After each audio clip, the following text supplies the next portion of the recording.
বই অনলাইনের আরও একটি নতুন ভিডিওতে আপনাকে স্বাগত। বইমেলা আসতে আর খুব বেশি দেরি নেই। 22শে জানুয়ারি থেকে শুরু হচ্ছে আন্তর্জাতিক কলকাতা বইমেলা 2026। এর আগেও আমি চ্যানেলে বইমেলার অনেক নতুন নতুন বইয়ের আপডেট দিয়েছি, সেটা প্রতিটা ভিডিও পার্ট পার্ট হিসেবে ভাগ করে দেওয়া রয়েছে, চাইলে আপনারা আমাদের চ্যানেলে গিয়ে দেখতেই পারেন। আজ বইমেলার ভিডিও পার্ট 6। আপনি যদি আমাদের চ্যানেলে নতুন এসে থাকেন আর এই ধরনের বই রিলেটেড নতুন নতুন ভিডিও দেখতে পছন্দ করেন, তবে অবশ্যই চ্যানেলটিকে সাবস্ক্রাইব করে রাখুন। আর হ্যাঁ, পাশে থাকা বেল আইকনটি ক্লিক করুন, যাতে নতুন কোনো ভিডিও আসার সাথে সাথেই আপনার ফোনে নোটিফিকেশন চলে যায়। আসুন দেখে নেওয়া যাক সদ্য প্রকাশিত হওয়া নতুন বইগুলি। দেখে নেব আজকের প্রথম বই, হরর সিরিজের প্যারানর্মাল 3। এটা প্যারানর্মাল সিরিজের 3 নম্বর বই, লেখক আয়ান রাহা। তো বইয়ের ব্লার্বের অংশটি আপনি এখানে পিছনে দেখতেই পাচ্ছেন, আর এই বইয়ের কভারটা হয়েছে একদম 3D প্রিন্টের ওপর, সেটা আপনারা বইটা হাতে নিলেই বুঝতে পারবেন। আর প্রত্যেকটা বই যে আজকে দেখাচ্ছি, প্রত্যেকটা বই হার্ড কভারের বই। এর সাথে দিয়েছে সুন্দর সুন্দর বুকমার্ক, অনেকগুলো বুকমার্ক একসাথে দিয়েছে, প্রত্যেকটা গল্পের সিকোয়েন্স অনুযায়ী বুকমার্ক, সেগুলো আপনারা এখানে দেখতেই পাচ্ছেন।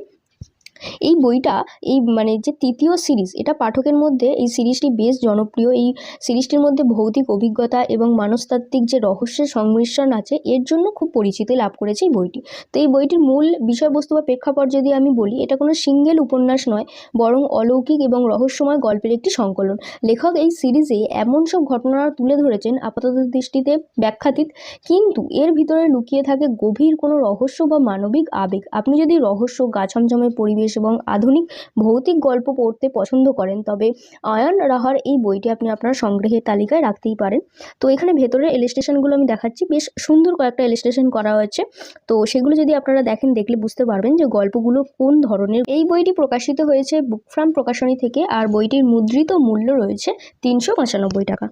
পরবর্তী বই অন্য কোনো খানে, লেখক অভিক দত্ত। বইটি প্রকাশিত হয়েছে লিপিঘর প্রকাশনী থেকে, আর বইটির মুদ্রিত মূল্য রয়েছে 249 টাকা। এই বইটিতে দুটি নোভেলা রয়েছে। অভিক দত্তের সমসাময়িক বাংলা সাহিত্যের একজন অত্যন্ত জনপ্রিয় লেখক হয়ে উঠেছেন তিনি, বিশেষ করে তার থ্রিলার, স্পাই, অ্যাডভেঞ্চার আর রোম্যান্টিক ঘরানার গল্পের জন্যই তিনি বিখ্যাত। তো এটা হচ্ছে একটা সামাজিক রোম্যান্টিক নোভেল। বইটা আপনি এখানে দেখতেই পাচ্ছেন যে দুটি নোভেলা রয়েছে বইটার মধ্যে। কত ছোট একটি বই সেটা আপনি দেখতেই পাচ্ছেন, যে একদম পাতলা একটা বই। আপনি যদি ছোট উপন্যাস পড়তে পছন্দ করেন, তবে এই বইটি আপনি আপনার উইশ লিস্টে অ্যাড করতে পারেন। দেখে নেব পরবর্তী বই, আবার 3টি মেডিকেল থ্রিলার, লেখক ইন্দ্রনীল সান্যাল। পিছনে ব্লার্বের অংশটি আপনারা চাইলে ভিডিওটি পজ করে দেখে নিতে পারেন। এখানে 3টে উপন্যাস রয়েছে, আর এই বইটি প্রকাশিত হয়েছে আনন্দ পাবলিশার্স থেকে। মুদ্রিত মূল্য রয়েছে 550 টাকা। তো ভেতরের ব্লার্বের অংশটাও আমি এখানে তুলে ধরছি। এখানে মোট 3টে উপন্যাস রয়েছে। এখানে ইন্দ্রনীল সান্যাল একজন চিকিৎসক এবং বাংলা সাহিত্যের অত্যন্ত জনপ্রিয় লেখক। বইটির প্রেক্ষাপট হচ্ছে মেডিকেল থ্রিলার। তিনি মেডিকেল থ্রিলারই সম্ভবত বেশি লিখে থাকেন। এই গল্পগুলির প্রধান তদন্তকারী হিসাবে কাজ করেন দীপশিখা মুখার্জি এবং বরুণ সরকার। তো প্রতিটি গল্পই শেষ পর্যন্ত রহস্য বজায় থাকে, যারা থ্রিলার প্রেমী পাঠকদের জন্য অত্যন্ত তৃপ্তিদায়ক একটি বই। আলোর দীপশিখা, অন্ধকারের দীপশিখা আর রয়েছে গভীর জলের মাছ, এই 3টে উপন্যাস একসাথে দেওয়া রয়েছে। দেখে নেব পরবর্তী বই, স্যাডোজ ওভার কলকাতা, দীপচক্র। এটা লেখকের ছদ্মনাম। তো বইটি প্রকাশিত হয়েছে একালব্য প্রকাশনী থেকে, আর বইটির মুদ্রিত মূল্য রয়েছে 370 টাকা।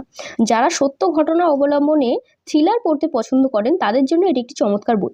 তো কলকাতা শহরের অন্ধকার দিক, অপরাধের মনস্তাত্ত্বিক ও রহস্যময় ঘটনা প্রবাহ রয়েছে। তো এই বইটি কোনো কাল্পনিক গল্প নয়, বরং কলকাতা শহরের বুকে ঘটে যাওয়া বাস্তব কিছু ঘটনার ছায়া অবলম্বনে রচিত। এখানে মোট 4টি উপন্যাসিকা রয়েছে। প্রতিটি গল্পে রহস্যই ভিন্নতা রয়েছে। প্রতিটি কেসের পিছনে যে আলাদা আলাদা সামাজিক ও ব্যক্তিগত কারণ থাকে, তা এখানে খুব সুন্দরভাবে লেখক ফুটিয়ে তুলেছেন। দেখে নেব পরবর্তী বই, হে তথাগত, হিমাদ্রি কিশোর দাশগুপ্ত। বইটি প্রকাশিত হয়েছে পত্রভারতী প্রকাশনী থেকে। বইটির মুদ্রিত মূল্য রয়েছে 350 টাকা। তো বইটা আপনারা এখানে দেখতেই পাচ্ছেন, ভীষণই সুন্দর অ্যাট্রাকটিভ একটা প্রচ্ছদ, যেটা দেখলেই একটা শান্ত স্থিতিশীল প্রচ্ছদ হিসেবে আমাদের কল্পনায় আসে, ভাবনায় আসে, যেহেতু গৌতম বুদ্ধের ছবি আছে। এই বইটি মূলত গৌতম বুদ্ধের জীবন, দর্শন এবং অলৌকিক অভিজ্ঞতার উপর ভিত্তি করেই লেখা একটি অনন্য সংকলন। হিমাদ্রি কিশোর দাশগুপ্ত সাধারণত অ্যাডভেঞ্চার এবং থ্রিলার ঘরানার জন্য পরিচিত হলেও এই বইটিতে তিনি অত্যন্ত শান্ত এবং স্নিগ্ধ এক আধ্যাত্মিক জগৎকে এখানে ফুটিয়ে তুলেছেন। বইটিতে মোট 10টি কাহিনী রয়েছে, যেখানে 8টি ছোট গল্প যা বুদ্ধের জীবনের বিভিন্ন পরিচিত ঘটনা বা তার শিক্ষার ওপর ভিত্তি করে লেখা। আর এখানে 2টি উপন্যাসিকা রয়েছে, বুদ্ধের জীবনের গভীর কোনো অধ্যায় বা তার প্রভাব নিয়ে রচিত হয়েছে। হে তথাগত বুদ্ধের জীবনের নানান বাঁক এবং তার দর্শনের আলোয় আলোকিত একটি সংকলন। পরবর্তী বই পাতাঝরার মৌসুমে লেখক সরঞ্জিৎ চক্রবর্তী। বইয়ের প্রচ্ছদটা শুধুমাত্র এখানে চেঞ্জ হয়েছে, এটা কিন্তু বইমেলার নতুন বই নয়, এটা অনেক আগে থেকেই আনন্দ পাবলিশার্স থেকে প্রকাশিত হয়। নতুন প্রচ্ছদটা আমি দেখাচ্ছি, কত সুন্দর একটা প্রচ্ছদ হয়েছে, একদম উপন্যাসের ছন্দ মিলিয়ে এই প্রচ্ছদটা এবারে হয়েছে। তো বইটা মুদ্রিত মূল্য করা হয়েছে এবারে 450 টাকা, আর বইয়ের সাইজটাও কিন্তু অনেকটা বাড়িয়ে দিয়েছে, একটু রয়্যাল সাইজের করেছে নর্মাল বইয়ের সাইজের থেকে। সরঞ্জিৎ চক্রবর্তীর পাতাঝরা মৌসুমে এই বইটি সমসাময়িক বাংলা সাহিত্যের একটি অত্যন্ত জনপ্রিয় এবং আবেগঘন উপন্যাস। যারা জীবনের জটিলতা, প্রেম, মানবিক সম্পর্কে সূক্ষ্ম অনুভূতি পড়তে ভালোবাসেন তাদের জন্য এটা হাইলি রেকমেন্ডেড। পরবর্তী বই ও শেষ বই পদ্মজনী সুব্রত বসু। বইটি প্রকাশিত হয়েছে স্মেল অফ বুকস প্রকাশনী থেকে। বইটির মুদ্রিত মূল্য রয়েছে 399 টাকা। এটি একটি হিস্টোরিক্যাল ও মাইথোলজিক্যাল থ্রিলার। বইয়ের বিষয়বস্তু ও মূল আকর্ষণ হলো এটি একটি বিশাল ক্যানভাস। লেখক এখানে সমসাময়িক, আধুনিক সময় ও প্রাচীন ইতিহাসের এক চমৎকার মেলবন্ধন ঘটিয়েছে। কাহিনীর সূত্রপাত হয় 1000 বছর আগে প্রাচীন সভ্যতার গোপন রহস্যকে কেন্দ্র করে। তো লেখক এখানে এই বইটি লেখার জন্য প্রচুর ঐতিহাসিক ও ভৌগোলিক গবেষণা করেছেন, যেখানে বৌদ্ধ দর্শন, তন্ত্র সাধনা এবং স্থাপত্যকলার নিখুঁত বর্ণনা বইটিকে অত্যন্ত বিশ্বাসযোগ্য করে তুলেছে। প্রতিটি অধ্যায়ের শেষে লেখক এমন সব চমক দিয়েছেন যা পাঠককে শেষ পর্যন্ত বইটির সাথে ধরে রাখে। এখন আপনারা ফেসবুক আর ইনস্টাগ্রামেতেও বই অনলাইনকে ফলো করে রাখতে পারেন। ডেসক্রিপশন বক্সে তার লিঙ্ক আপনারা পেয়ে যাবেন। এবার আমি বলে দেবো এই বইগুলি আপনি বই অনলাইনের থেকে কিভাবে পারচেস করবেন। দেখুন, স্ক্রিনে দেওয়া রয়েছে আমাদের হোয়াটসঅ্যাপ নাম্বার, ওখানে আপনি অর্ডার প্লেস করতে পারেন। All over India delivery available রয়েছে, অথবা আপনি সরাসরি আমাদের কলেজ স্ট্রিটের দোকান থেকে এসেও সংগ্রহ করতে পারেন। তো দোকানে আসার আগে অবশ্যই একদিন আগে জানিয়ে আসতে হবে। আর এই সম্পূর্ণ ভিডিওটি দেখার জন্য ধন্যবাদ। দেখা হচ্ছে পরবর্তী কোনো নতুন ভিডিওতে।